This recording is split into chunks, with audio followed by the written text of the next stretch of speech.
Assalamualaikum warahmatullahi wabarakatuh.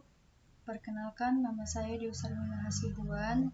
Saya dari kelas 5 SIA 3 dengan NIM 2019 020074.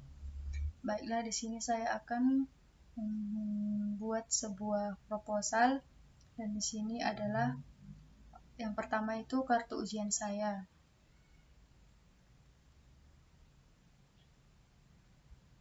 Terus masuk ke judul proposal tentang cara kerja praktik perawatan kesehatan gigi dan mulut di praktek Dr. Gigi Andayani. Baiklah, bab 1, pendahuluan, latar belakang, di mana bangsa yang sehat bukanlah bangsa yang sekedar bersih dan bebas dari penyakit baik secara lahiriah maupun batiniah. Namun bangsa pula harus mampu mempertahankan dan memelihara kesehatan dari generasi ke generasi. Kenyataan yang dihadapi bangsa Indonesia dari tahun ke tahun hingga saat ini belum menuntaskan berbagai masalah kesehatan, apalagi untuk mempertahankan generasi penerus agar terpelihara kesehatannya secara berkesinambungan. Hal ini dapat dilihat dari kehidupan masyarakat yang berbanding terbalik dengan perkembangan teknologi di bidang kesehatan, pengobatan maupun rehabilitasi. Tidak seperti jenis penyakit lain yang tidak berhubungan langsung dengan daya tahan tubuh atau faktor imun seseorang yang dapat dibantu pembentukannya dengan teknologi vaksinasi atau imunisasi. Penyakit gigi dan mulut lebih berhubungan dengan faktor perilaku atau kebiasaan peliharaan diri dari setiap individu. Maka selain pencegahan, usaha pembinaan pun harus berjalan sama-sama, dan ini harus dilakukan pada usia dini, di mana pada saat itu terjadi pergantian dan pertumbuhan gigi dari gigi susu ke gigi tetap. Jika hal ini dapat dilakukan, maka kerusakan gigi pada usia dewasa dapat diminimalkan sehingga tidak perlu lagi mengalami pengobatan rehabilitasi yang memakan biaya yang lebih besar. Berarti pula kesehatan generasi ke generasi dapat dipertahankan dan dipelihara. Kesehatan gigi dan mulut merupakan bagian dari kesehatan tubuh yang tidak dapat dipisahkan satu sama lainnya karena akan mempengaruhi kesehatan tubuh keseluruhan. Gigi merupakan salah satu bagian tubuh yang berfungsi untuk mengunyah, berbicara, dan mempertahankan bentuk muka.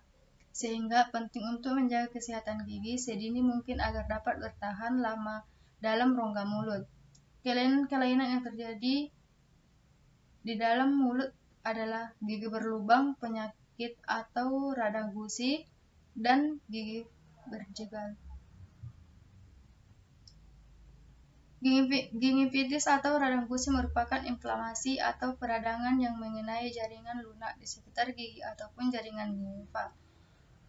Gingivitis disebabkan oleh faktor primer dan faktor sekunder. Faktor primer gingivitis adalah plak, sedangkan faktor sekunder dibagi menjadi dua, yaitu lokal dan faktor sistematik. Faktor lokal diantaranya kebersihan mulut yang buruk, sisa-sisa makanan, akumulasi plak, dan mikroorganisme. Sedangkan faktor sistematik seperti faktor genetik, nutrisional, hormonal, dan hematologi. Gingivitis bisa menjadi sebuah tumor ganas yang bisa mengancam nyawa, serta pencegahan yang harus dilakukan agar terhindar dari penyakit gingivitis.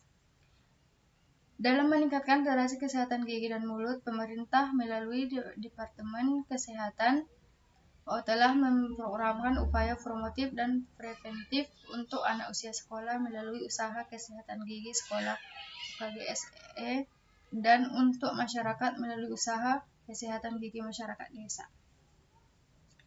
Baiklah, di sini ada rumusan masalahnya, yaitu bagaimana peran kontribusi pemerintah dalam pengobatan dan perawatan gigi dan mulut masyarakat sehingga sesuai standar perencanaan. Program kesehatan masyarakat yang berkualitas. Bagaimana prosedur pemerintah dalam perawatan gigi di masyarakat yang baik dan benar serta pencegahan pada masalah gigi masyarakat sehingga sesuai dengan standar perencanaan. Tujuan penelitian yaitu untuk mengetahui peran serta kontribusi pemerintah dalam pengobatan dan perawatan gigi dan mulut masyarakat sehingga sesuai standar perencanaan program kesehatan masyarakat yang berkualitas. Yang kedua, untuk menganalisis prosedur pemerintah dalam perawatan gigi di masyarakat yang baik dan benar, serta pencegahan pada masalah gigi masyarakat sehingga sesuai dengan standar perencanaan. Keempat, yaitu manfaat penelitian. Hasil penelitian ini diharapkan dapat memberikan kontribusi bagi masyarakat dan pemerintah, serta bagi penulis sendiri. Manfaat dari penelitian antara sebagai berikut. Manfaat bagi pemerintah, penelitian ini diharapkan dapat menjadi evaluasi pemerintah terhadap kesehatan gigi dan mulut masyarakat di Indonesia, dengan harapan penyelenggaraan sosialisasi kesehatan terutama bidang gigi dan mulut Indonesia dapat semakin baik dan dapat digunakan sesuai dengan perencanaan. Selain itu, penelitian ini juga diharapkan dapat menjadi arahan untuk pemerintah dalam menyusun prosedur penyelenggaraan dan penyuluhan terhadap kesehatan gigi dan mulut di Indonesia, sehingga peristiwa yang pernah terjadi tidak terulang kembali. Manfaat bagi masyarakat, penelitian ini diharapkan dapat memberi kontribusi bagi masyarakat dalam menambah pengetahuan mengenai kesalahan-kesalahan dalam perawatan gigi, faktor yang berpengaruh terhadap kerusakan gigi, dan akibat yang ditimbulkan. Hasil penelitian ini juga diharapkan dapat menjadi petunjuk atau panduan dalam perawatan gigi dan mulut guna mendukung program kesehatan masyarakat oleh pemerintah. Manfaat bagi penulis.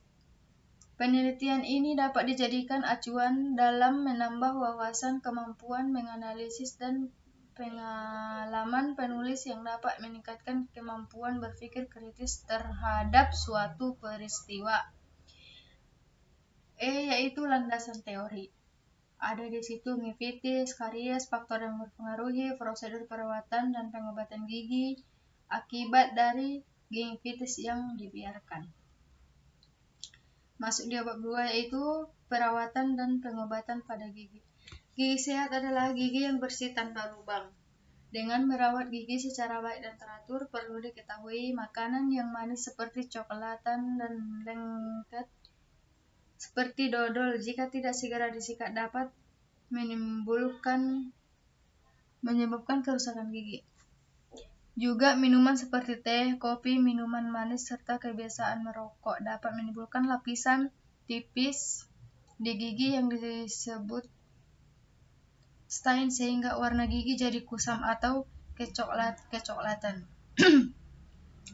Lapisan stainnya kasar ini mudah ditempeli sisa-sisa makanan dan kuman, yang akhirnya membentuk plak. Jika tidak dibersihkan, akan mengeras dan menjadi karang gigi dan bisa merambat ke akar gigi. Terdapat 3 faktor yang harus diperhatikan mengenai cara merawat gigi yang baik dan benar, di antaranya yang pertama itu pemilihan sikat gigi. Ini adalah cara merawat gigi utama yang harus diperhatikan. Bulu sikat jangan terlalu keras, lembek, atau jarang.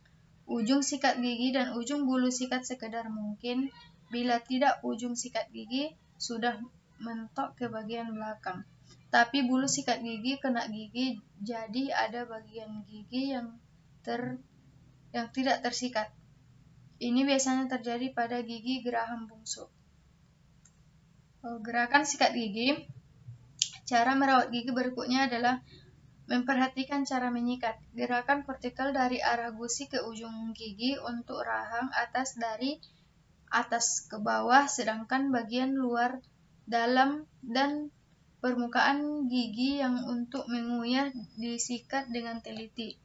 Usahakan untuk tidak menyikat terlalu keras. Gusi tidak tersikat agar sisa makanan lunak yang ada di leher hilang. Cara ini secara tidak sadar melakukan pijatan pada gusi sehingga gusi sehat, kenyal, dan tidak mudah berdarah. Selain itu, hal ini juga mencegah terjadinya karang gigi. Yang ketiga yaitu frekuensi sikat gigi 2 kali sehari. Pagi dan malam, terutama malam hari sebelum tidur. Tentu saja sebaiknya kita sikat gigi dengan pasta giginya yang mengandung fluoride yang dapat